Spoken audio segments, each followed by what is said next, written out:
வணக்கம் ஜோதிட அன்பர்களே. இன்னைக்கு இந்த காணொலியில் பார்த்தீங்க அப்படின்னா தம்ப்நெயிலே பார்த்துருப்பீங்க. ஒரு சில ராசிகள் எச்சரிக்கையாக இருக்க வேண்டிய காலம் இது.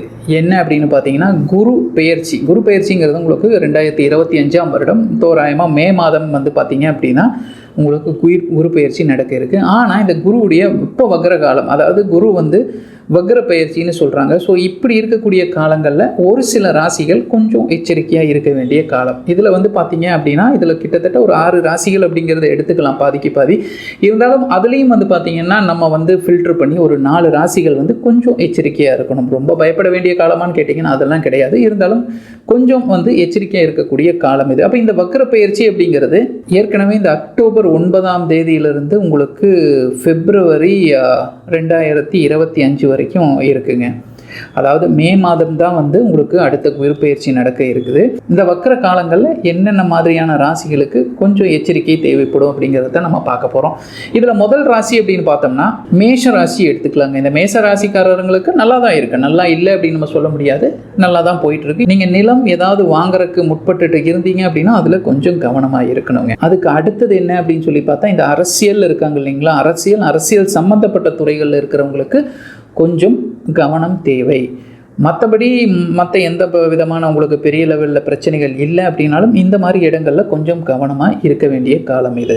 அடுத்த ராசி அப்படிங்கிறது ரிஷப ராசிங்க. இந்த ரிஷப ராசி அப்படிங்கிறது பெரிய லெவலில் பிரச்சனைகள் இல்லை, இருந்தாலும் நீங்கள் பெரிய லெவலில் எதிர்பார்க்க வேண்டாம் அப்படிங்கிறது தான் விஷயம். அதாவது நான் இந்த விஷயத்தை பண்ணுறேன், எனக்கு மிகப்பெரிய லாபம் கிடைக்கும், இல்லை நான் மிகப்பெரிய விதத்தில் நான் நன்மை அடைய போகிறேன் அப்படிங்கிற அளவுக்கு நீங்கள் பெரிய லெவலில் நீங்கள் எதிர்பார்க்க வேண்டாம். உங்களுக்கு என்ன தேவையோ அது அனைத்தும் கிடைக்கும். இருந்தாலும் அப்படி நீங்கள் எதிர்பார்க்குறப்ப, அதாவது உங்களுக்கு மோர் எக்ஸ்பெக்டேஷன்ஸ் மோர் டிசப்பாயின்மெண்ட்ஸ் அப்படின்னு சொல்கிறாங்க இல்லையா, அதிகமான எதிர்பார்ப்புகள் இருந்தால் அதிகமான ஏமாற்றங்கள் வர்றதுக்கான வாய்ப்புகள் இருக்குது. அதனால் அதிகமாக எதிர்பார்க்காம என்ன நம்ம பண்ணியிருக்கோமோ அதற்கான பலன் உண்டு அப்படிங்கிறத நம்பி இருக்கலாம். அதே மாதிரி இந்த குரு வக்ர பயிற்சியில் பார்த்தோம் அப்படின்னா இந்த கடக ராசிக்காரர்களும் கொஞ்சம் கவனமாக இருக்க வேண்டிய ஒரு காலங்க. சிறப்பாகத்தான் உள்ளது கடகராசிக்கு. இருந்தாலும் ஒரு சில கெட்ட விஷயங்கள் நடப்பதற்கான வாய்ப்புகள் உள்ளது. பயங்கர கெட்ட விஷயம்னு அப்படியெல்லாம் கிடையாது. என்ன அப்படின்னா ஒரு சில இடங்களில் பின்னடைவுகள் ஏற்படலாம். நம்மளே பார்த்தீங்க அப்படின்னா எங்கேயாவது போய் ஏதாவது சின்ன சின்ன பிரச்சனைகள் தேவையில்லாமல் மாட்டிக்கலாம். ஸோ அந்த மாதிரி இருக்கக்கூடிய குட்டி குட்டி கெட்ட விஷயங்கள் நடப்பதற்கான வாய்ப்புகளும் இந்த குரு பயிற்சி வக்ர காலங்களில் நடக்கிறதுக்கான வாய்ப்புகள் உள்ளது.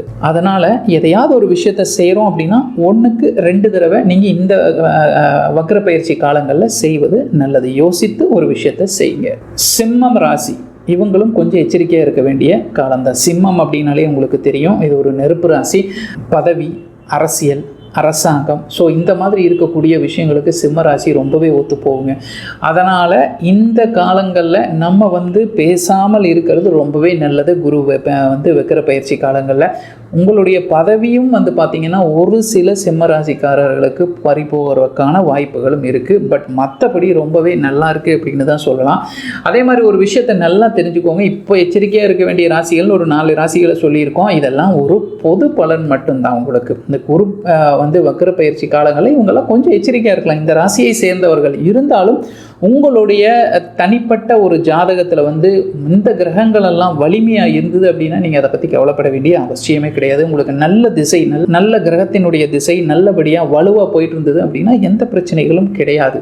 அதனால் இது ஒரு பொது பலன். நீங்கள் இப்போ இந்த சிம்மராசிக்காரர்களுக்கு இந்த மாதிரி பார்த்தீங்கன்னா நடக்கிறதுக்கான வாய்ப்புகள் உள்ளது, அவ்வளோதான். மற்றபடி உங்களுடைய ஜாதகம் அதிகமாக பேசும் அப்படிங்கிறதையும் நீங்கள் தெரிஞ்சுக்கோங்க. மேலும் வேறு ஏதாவது தகவல்கள் உங்களுக்கு தேவைப்பட்டது, கன்சல்டேஷன் ஏதாவது ஆன்லைன்லேயோ ஆஃப்லைன்லேயோ உங்களுக்கு தேவைப்பட்டால் கீழே ஸ்க்ராலிங்கில் கொடுக்கப்பட்டிருக்கிற வாட்ஸ்அப் எண்ணுக்கு தொடர்பு கொள்ளுங்கள். எவ்வளோ சீக்கிரம் முடியுமோ அவ்வளோ சீக்கிரம் உங்களுக்கு நாங்கள் ரிப்ளை பண்ணுறோம். மேலும் ஆன்லைன் கன்சல்டேஷன் நீங்கள் ஏதாவது தேவைப்பட்டது அப்படின்னாலும் நீங்கள் முன்னாடியே ப்ரியர் அப்பாயின்மெண்ட் அப்படிங்கிறது நீங்கள் எடுக்கணுங்க. அதை நீங்கள் வாட்ஸ்அப் நம்பரில் கூப்பிட்டு தாராளமாக நீங்கள் வாங்கிக்கலாம். ஃப்ரெண்ட்ஸ், வேறு ஏதாவது தகவல்கள் தேவைப்பட்டாலும் நீங்கள் அந்த வாட்ஸ்அப் நம்பருக்கு தொடர்பு கொண்டீங்கன்னா எங்களுடைய டீம் உங்களுக்கு கண்டிப்பாக எவ்வளோ சீக்கிரம் முடியுமோ அவ்வளோ சீக்கிரம் பதில் சொல்வார்கள். மேலும் இந்த வீடியோவை பொறுமையாக பார்த்துட்டு இருந்ததுக்கு கண்டிப்பாக உங்களுக்கு நன்றி சொல்லியே ஆகணும். ஜோதிட அன்பர்களே, மிக்க நன்றி.